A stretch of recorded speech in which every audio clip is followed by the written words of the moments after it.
Welcome back to News 5 at 6 o'clock. Tonight, we are starting a countdown to the 15th anniversary of September 11th. The images from the horrific events are difficult to see and don't really allow you to grasp the tragedy that unfolded. But those who worked on the ground can tell you it was very real. News 5's Jacqueline Quinn sits down with Baldwin County Sheriff Hoss Mack. Mack went to New York on a special mission to help identify those lost.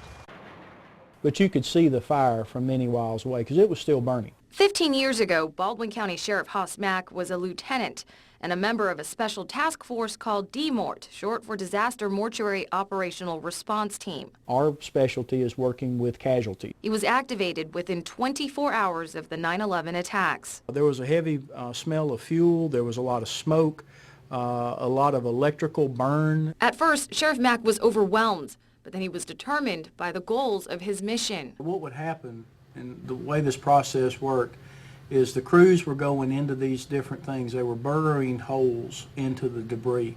This is actually a conveyor belt that's going onto a truck. His team painstakingly combed through everything and worked nearly around the clock. The families needed closure. They needed to know whether their loved one was alive or deceased. And if they were deceased, then have that opportunity to say goodbye.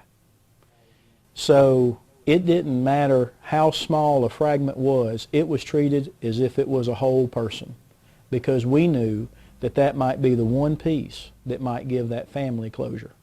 On a few occasions, he snapped these photos. Engine 16, this fire company lost over half of the firemen.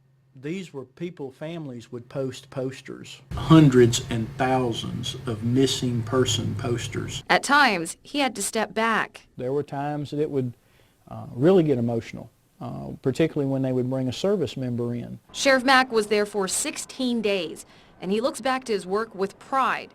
But there's one thing that still makes him choke up. In America, particularly as this incident showed, when things that happen to us that seem they are the worst, we become the best. And that day, America became the best it could be that day. In Bay Minette, Jacqueline Quinn, News 5. Well said.